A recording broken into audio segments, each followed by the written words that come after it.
kembali lagi pemirsa bersama kami tentunya dalam dialog bincang hari ini. Masih bersama Pak Endang nih Pak ya. Kita berbicara terkait dengan Banten, daerah yang religius tapi penghasil miras. Setelah sebelumnya tadi kita udah ngobrol-ngobrol nih Pak ya, ada banyak hal yang akhirnya kita ketahui. Tapi masih ada nih Pak pertanyaan-pertanyaan lainnya yang harapan ini bisa dijawab nih Pak ya oleh Bapak selaku bagian dari Majelis Ulama Indonesia Provinsi Banten. Nah, salah satunya nih Pak berkaitan dengan adanya pabrik miras ya Pak. Tadi juga sebelumnya kita udah bahas tentang faktor ekonomi yang akhirnya itu menjadi salah satu alasan. Ini sudah ada belum sih Pak komunikasi yang memang dilakukan baik oleh tokoh masyarakat, alim ulama dari MUI dan pemerintah nih Pak. Yang tadi kata Bapak ini harapannya punya satu langkah untuk mengantisipasi. Seperti apa Pak?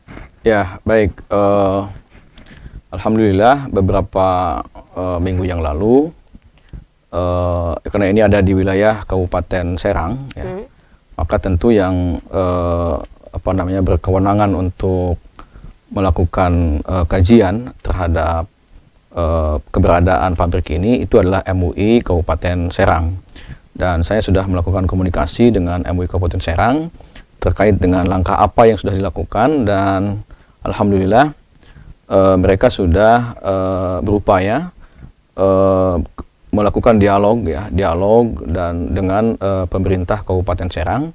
Dan hasilnya alhamdulillah bahwa pemerintah Kabupaten Serang itu telah mengirimkan surat kepada 3 kementerian, Kementerian Perindustrian, kemudian Kementerian Perdagangan dan juga Kementerian Investasi untuk melakukan kajian ulang terhadap keberadaan pabrik miras tersebut ya.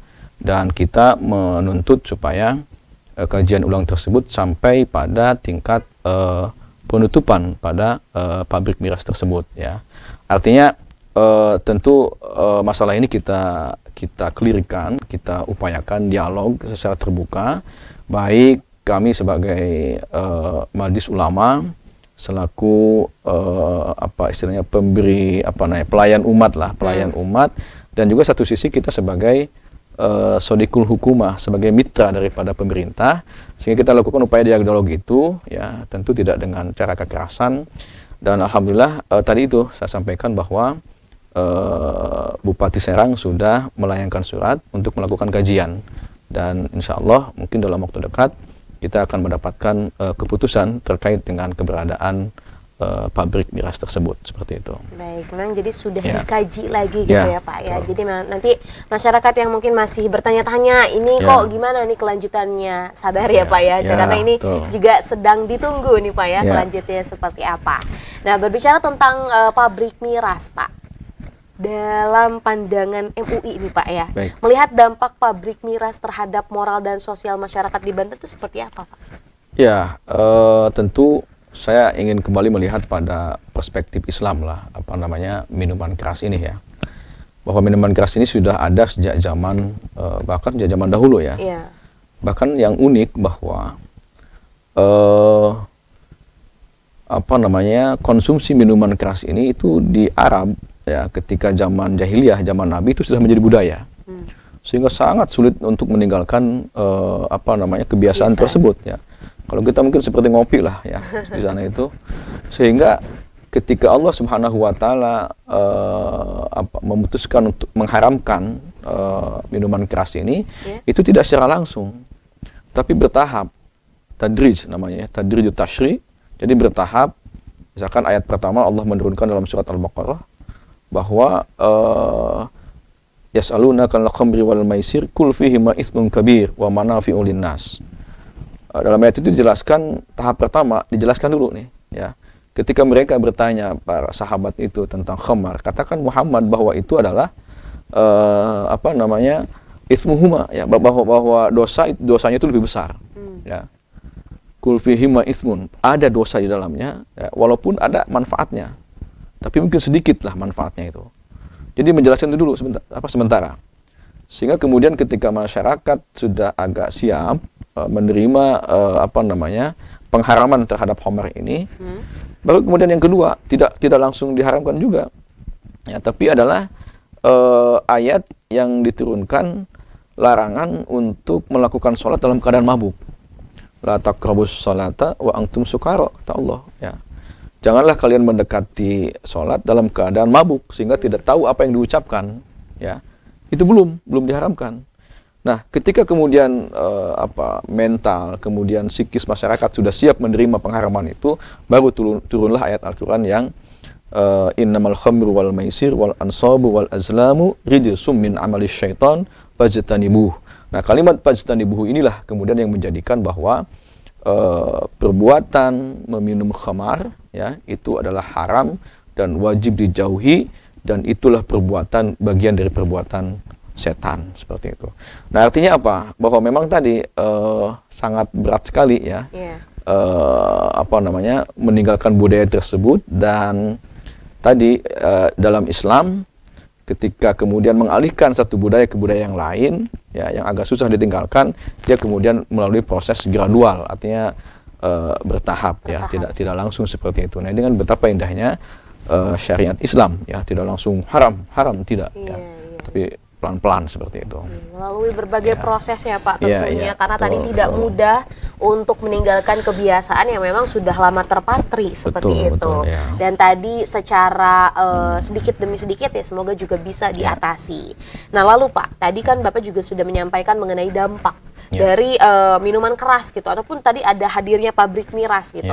Selanjutnya, upaya yang memang sudah dilakukan nih Pak oleh MUI untuk meningkatkan kesadaran kepada masyarakat tentang menjaga nilai-nilai keagamaan di tengah nih Pak, ya, tantangan industri miras. Ya, jadi sebelum saya masuk ke sana, saya ingin menyampaikan dulu terkait tadi kenapa Allah Subhanahu Wa Taala mengharamkan miras ini atau khamar ini. Ya. Jadi dampaknya cukup masif lah, cukup sistemik lah kalau bahasa kita, sehingga wajar kalau kemudian Rasulullah menyatakan dalam hadisnya, la tashrab al-khamar, janganlah kamu meminum khamar. Kenapa? Fa innaha miftah kulli syarr. Karena sesungguhnya khamar itu adalah kunci dari segala kejelekan, dari segala keburukan, ya. Ketika orang kemudian meminum khamar, ya, maka dia kemudian akan menutupi akalnya. Dia kemudian akan merusak organ tubuhnya, ya. Sehingga ketika orang tertutup akalnya, semua kemudian dia akan merasa sebodoh amat bahasanya, ya. Nah, itu sangat berbahaya sekali lah, sehingga kemudian kita MUI dalam upaya untuk mencegah mafsadat, kerusakan yang dihasilkan oleh pabrik oleh miras ini, maka upaya-upaya terutama adalah melakukan sosialisasi penyuluhan, ya. Di MUI itu ada lembaga-lembaga yang terkait dengan ini, ya. Misalkan ada lembaga yang beririsan dengan ini, Ganas Anar, namanya Ganas Anar, Gerakan Nasional Anti Narkoba. Ada lagi Komisi Pemberdayaan Remaja Keluarga, ya, PRK.